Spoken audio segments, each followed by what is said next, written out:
Hello, beautiful soul family. Rebecca here, your vibe mentor, bringing you another video on how to raise your vibration so you can live your best life. Let's talk about meaning. So, when I was going through the dark night of the soul and overcoming depression, one of the most impactful strategies that shifted things very, very quickly for me was understanding that I have a choice as to how I define things, what meaning I assign to things. And so oftentimes I would spend a lot of time sort of ruminating over the past. Like, why did this happen? I'm a good person. Why did they treat me that way? What could I have done differently? How could I have salvaged the relationship? How could I have made them love me? How could I have shown them that, it was worth staying and working on, right? And that I had assigned all of these meanings to their behavior, that their leaving meant something about my value and worth, or a failed relationship meant something about who I am as a person.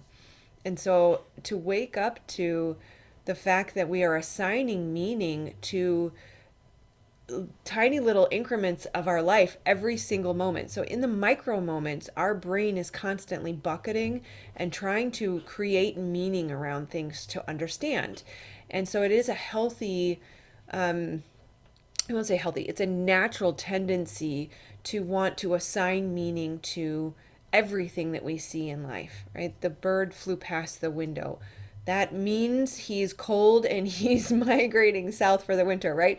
Our brain needs to understand what's going on. And when we remove the meanings that we assign things, it changes things, it shifts things. And I'm not a fan of nihilism, but I will say that when I discovered the belief system around nihilism, it shifted things and it changed things. I'm not in any way recommending nihilism. Nihilism, will tell you that nothing matters and there's no meaning or purpose to life, which of course I'm all about meaning and purpose. I'll get to that in a minute, but rather what we can take away from that, because there's always a gift in everything, even if it's not solely and completely for us.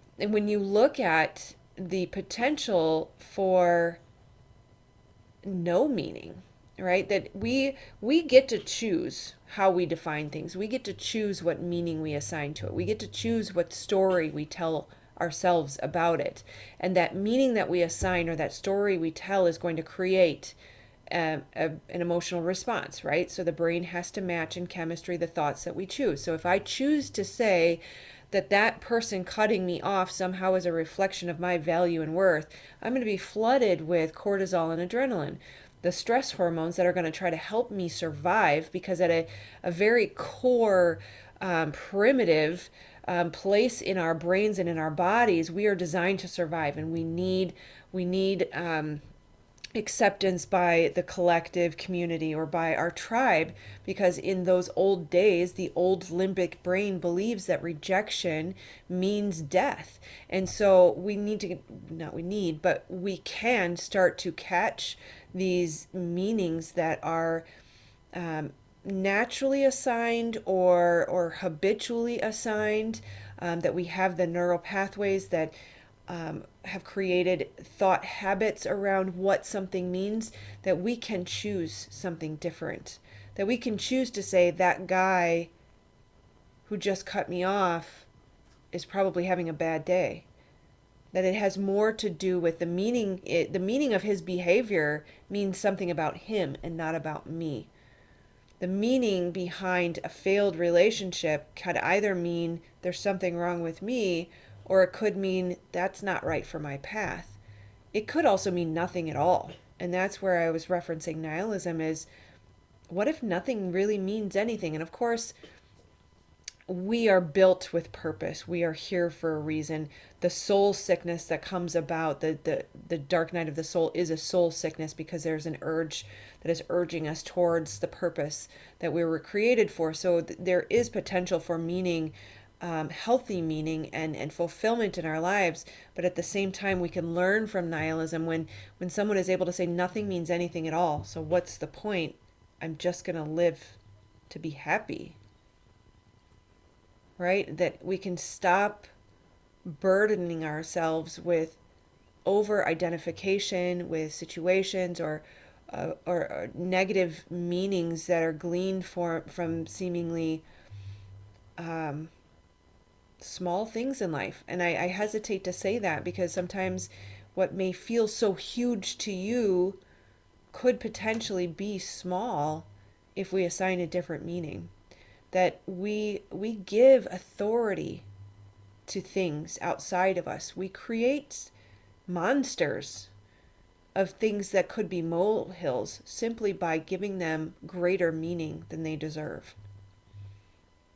That we hold the ultimate authority and power, and that by assigning this massive meaning, this life-changing, life-altering meaning to a circumstance or a situation, that we have created a monster. We've made it a thing when it didn't have to be a thing.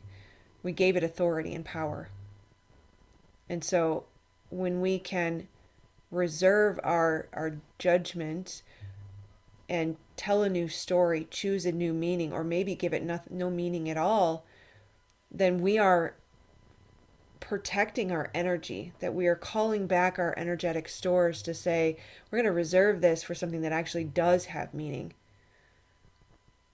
I'm going to stop giving all of these external circumstances and stimuli authority and power over me by assigning meaning to my value and worth because of something that didn't work out outside of me.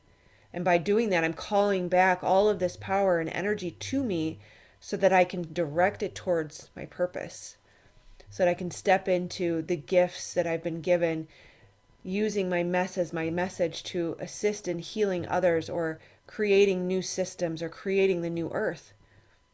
That all of our energy goes to avoiding our triggers and justifying or trying to resist against a meaning that didn't serve us in the first place. And I like to use the analogy of glass shards in the body. And when we have triggers, we have complex trauma, we have depression, we have anxiety, we have these meanings that we've assigned to things that are not set in stone, that are choices. All of that is choices. The wounding, the trauma, the meaning, the depression, the anxiety. We can choose a new path, a new story. And so when we don't, we hold on to them, we hold them in our body. And so it's like walking around with glass shards in your body, trying to navigate life, moving ever so carefully around these traumas and these triggers so that we don't agitate the glass shards in our body, so we don't puncture an organ, so we don't collapse. And all of this can be shifted so quickly and so easily in a choice. I choose to see life differently. I choose to say life has value and worth. I choose to believe I am valuable.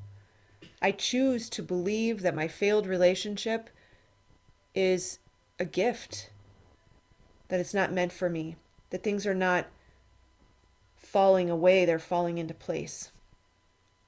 So what meaning we assign to anything that is causing us pain in our lives is a choice. And so I hope this is helpful for you. I know that when I was able to shift out of the meanings that I had assigned around the failed relationships, the broken home, the pain, the traumas, things of that nature, that there was a moment of relief. There was a moment of like, holy crap, nothing really matters. Like I could have 12 kids and $1 billion and within this lifetime, and yet 500 lifetimes from now, none of my kids will have any access to any of those funds. Like at the end of the day, nothing is really a big deal. It really doesn't matter. And so you could go down the path of nihilism and say nothing really matters as long as it doesn't cause more depression. Because at the end of the day, you matter very, very much, but all of the other stuff doesn't matter, right? And yet at the same time, we can also take the perspective that everything is in divine order. Everything is perfect just as it is. And so from that same perspective, we can say, it doesn't really matter. It's perfect as it is, right?